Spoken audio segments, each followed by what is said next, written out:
कल ईडी ने कई टीवी चैनल्स के ऊपर एक ब्रेकिंग न्यूज चलवाई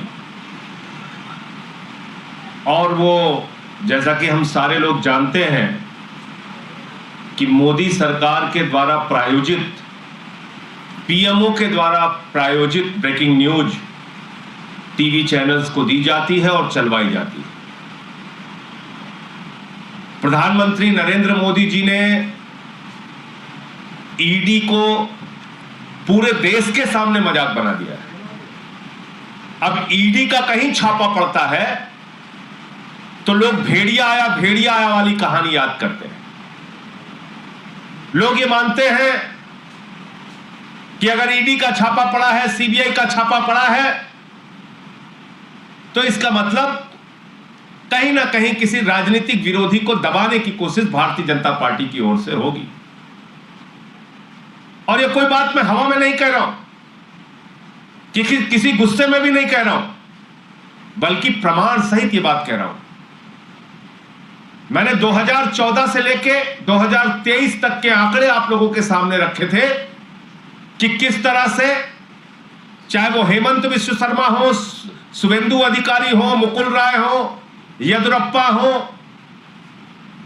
शिवराज सिंह हो, रेड्डी ब्रदर्स हो, अजीत पवार हो, छगन भुजबल हो, हसन मुशर्रफ हो, कितने सारे नाम, जिन लोगों के ऊपर, नारायण राणे हो, जिन लोगों के ऊपर ईडी सीबीआई के छापे पड़ रहे थे, उनके ऊपर जांच चल रही थी, उनको जेल में डालने की तैयारी हो रही थी, बीजेपी में उनको मोदी जी ने शामिल किया और मोदी वॉशिंग पाउडर से धुलकर उनको राजा हरिश्चंद्र बनाने का काम किया।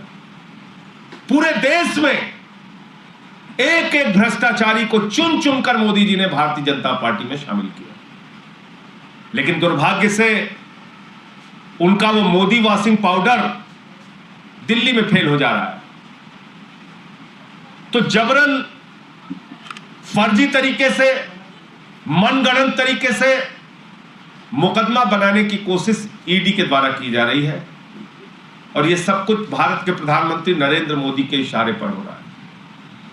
तथाकथित शराब घोटाला हम लोग शुरू से कहते आ रहे हैं, आम आदमी पार्टी शुरू से बात कह रही है कि दरअसल शराब घोटाले जैसी कोई चीज नहीं, सर पे पत्थर मारने का काम बीजेपी कर रही है और सर पे पत्थर मरवाने का काम ईडी से करवा रही है। निकलना कुछ नहीं है।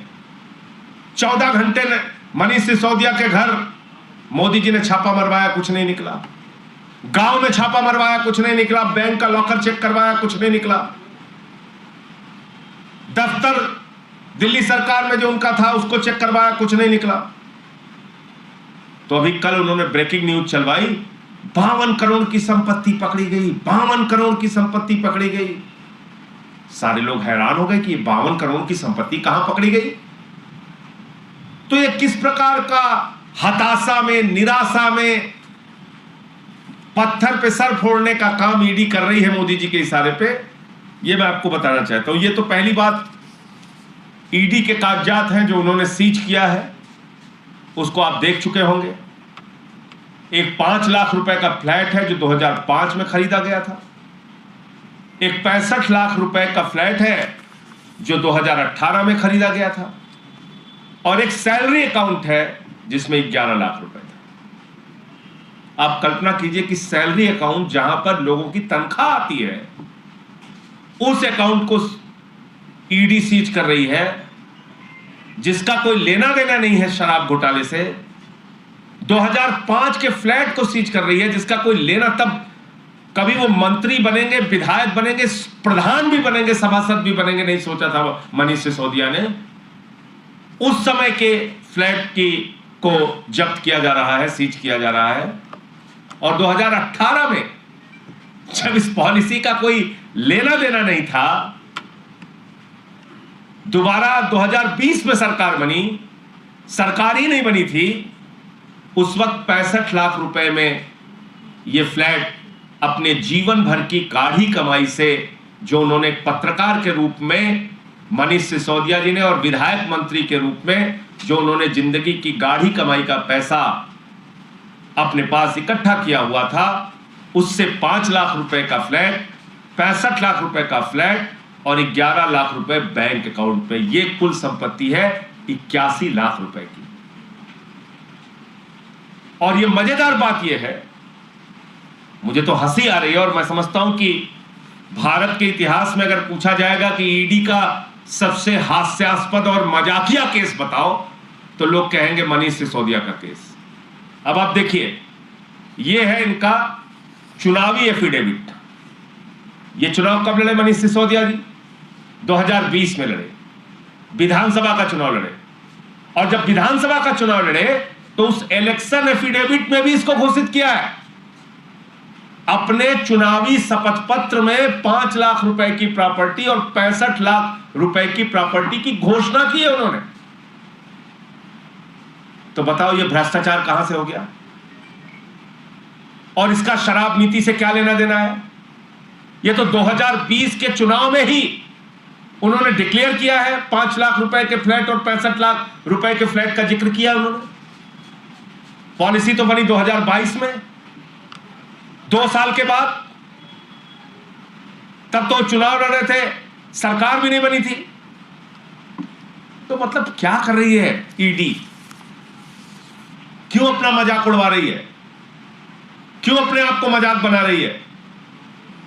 मैं मोदी जी से एक ही चीज कहना चाहता हूं, नरेंद्र मोदी जी, भले ही आपने 8 सरकारें पिछले 9 साल में तोड़ तोड़ के बनाई हैं, भले ही हर राज्य में आपने विधायकों की खरीद फरोख्त करके सरकार को गिरा के मंत्री उप मुख्यमंत्री और खोखा खोखा का लालच देके विधायकों को तोड़ा है, लेकिन मैं आपको सीधे शब्दों में बताना चाहता हूं, दिल्ली में आपको सफलता नहीं मिलने वाली, पंजाब में आपको सफलता नहीं मिलने वाली, आम आदमी पार्टी पर आपको सफलता नहीं मिलने वाली।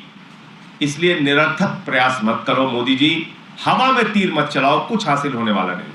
यहां बहुत कोशिश कर ली आपने, हमारे 45 विधायकों पे फर्जी मुकदमे किए आपने, जेल में डाला।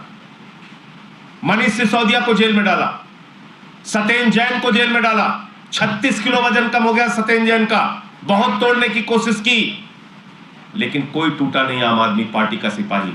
अरविंद केजरीवाल का कोई सिपाही नहीं टूटा, लेकिन नरेंद्र मोदी जी, आपका चेहरा पूरे देश के सामने बेनकाब हुआ है। एक तरफ हजारों करोड़ की लूट करने वाले, अरबों खरबों की लूट करने वाले महाराष्ट्र में अजीत पवार हैं, जिनको आप उप मुख्यमंत्री बनाते हैं। हजारों सैकड़ों करोड़ की लूट करने वाले छगन भुजबल हैं, जिनको आप मंत्री बनाने का काम करते हैं।